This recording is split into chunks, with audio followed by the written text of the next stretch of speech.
In this position, Phillip go sacrifices the rook. Rook takes f6. What is up, guys and gals? Welcome back to another chess video. This is me, JK Jax, back at it again. Today, I'm going to be showing you some Elite Chess Arena games. Once again, this is the 6th edition of the ECA, right? And from ECA 5, Totson, who is the Capablanca of Singapore chess, is crowned the champion. So for ECA 5, he's the champion. Now he needs to defend the title in ECA 6. I will be covering his games on day 3 against the champion of Elite Chess Arena 6. So the tournament, the Elite Chess Arena, is actually sponsored by Royal Gambit Chess Academy. Now, I've not heard of them much, but apparently they provide quality chess coaching, right? They apparently focus on the 3 C's, which is critical thinking, concentration, and confidence. These 3 skills, I believe, is going to be very, very useful when you play chess. You need that confidence boost, right? So if you guys find their coaching style interesting, I'm going to be posting the photo somewhere around here, right? Go check them out.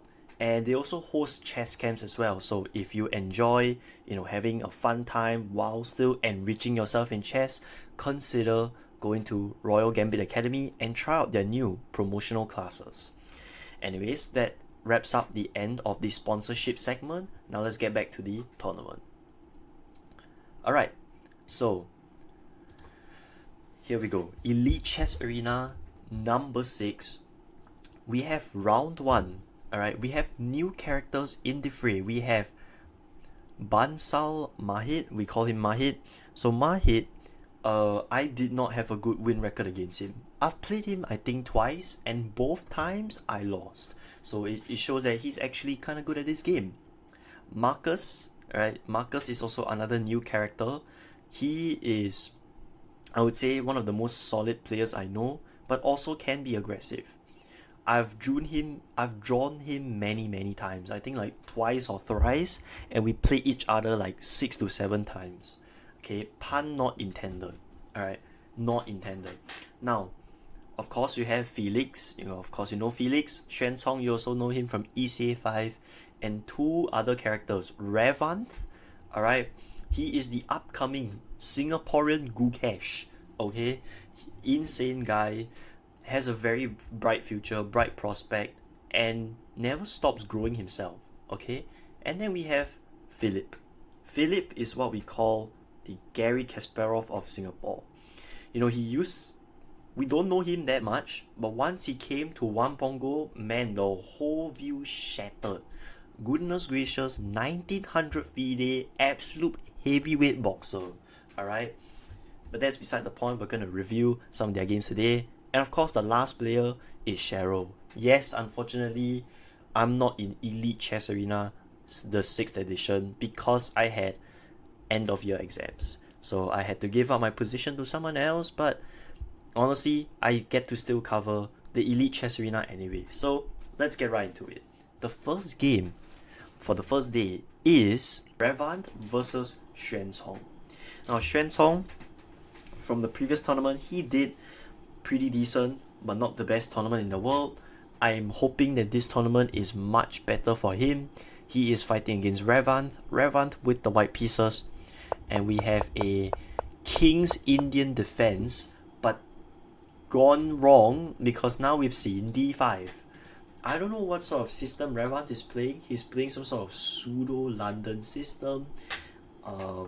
Not even too sure what this opening is called. Does it even have a name? And we have this sort of very weird structure, and right off the bat on move 9, Revanth already blundered with knight to e5. Why is knight e5 a blunder? Well, black takes, and now knight g4. And here, ladies and gentlemen, white simply loses a pawn. And Revanth off to not a very good start, right? f4 to try to defend that pawn, but lands himself in a fork, and this is as good as it's over. I don't even need to show you how they converted this game. Revanth tried to create some counterplay. However, all counterplay is down the drain once that bishop is placed on that sexy little outpost. As you can see that Xuanzong slowly just grabs material one by one. You can see that a lot of chess players, they don't do flashy tactics. What they do is slowly pick up the material one by one. Okay, first of all, they have a good position, solidify, and then slowly one by one you pick away the weaknesses from the position. It's like eating a Subway. You don't eat that shit in one bite. You can always take, small bunches, small little bites. Suddenly you finish the whole damn sandwich, right? You don't have to chomp it all down in one bite, right? You're not Gorlock the Destroyer. Relax, okay? So knight f3, queen h5, apparently a mistake, but it doesn't really matter. Black is winning anyway. Queen trade, and later Xuanzong won the game through resignation. And now, the main event of round 1, Felix versus Phillip. Okay, we have the Max Verstappen of Singapore chess and Garry Kasparov, Singapore. Oh my goodness, this is the main event. Okay, main event, 2 heavy hitters. You're like seeing Mike Tyson versus Evander Holyfield, okay? Or fucking Khabib versus Ilia Topuria. This is gonna be insane. So d4, okay, Felix is white. d4 from Felix, knight f6 by Phillip, c4 and e6. So Felix going for some sort of Queen's Gambit structure, and Phillip is playing the Nimzo Indian defense. Knight to f3 and bishop to b4. So bishop to b4 is now called the Bogo Indian, right? Not Bozo, but Bogo Indian. So this is a bit similar to the Nimzo Indian, except white hasn't committed his knight to c3 just yet. So here in the Bogo Indian defense, we play bishop d2. Here Phillip takes the bishop on d2, knight takes on d2, and d5. So we've transposed into a little bit like a Queen's Gambit declined. g3 from Felix. So now he's going to fianchetto his bishop. Castles by Phillip. Bishop g2, a5, and more moves follow suit. Everyone is just developing their pieces. Now I like Felix's move a lot. Knight to e5, putting the knight on a very nice central outpost. You can see that it controls a lot of key light squares. Knight f to d7, and now Felix brings back his knight to d3, sort of repositioning his knight. Future ideas include putting the knight on f4 and targeting the pawns on d5 and e6.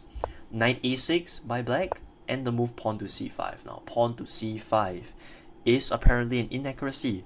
Now Felix is trying to play the move pawn to c6, right? Pawn c6 and fork the 2 pieces. Obviously Phillip is not 900 elo, he won't blunder that, okay? He's 1900.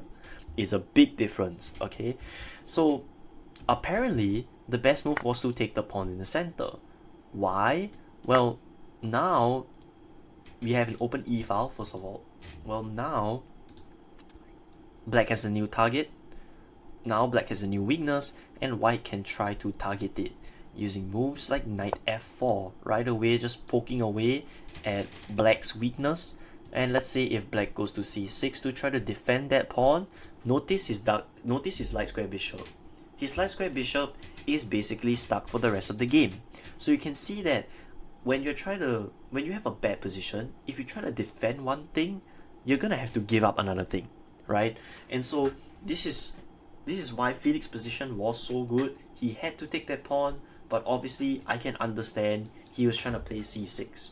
Okay, it's also not a bad move, but not the best. Okay, b takes c5, d takes c6.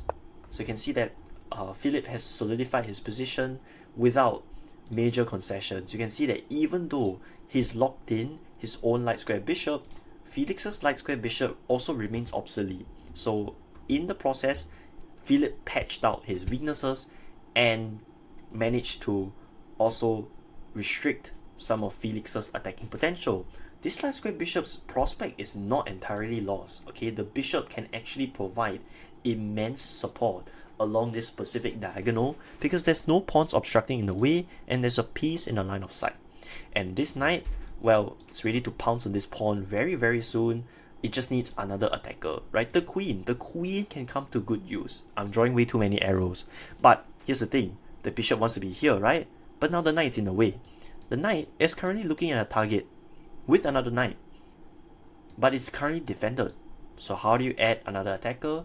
You look at all your pieces, which squares they can go to sort of provide sniper vision to the pawn. Okay, so these are some plans for Philip.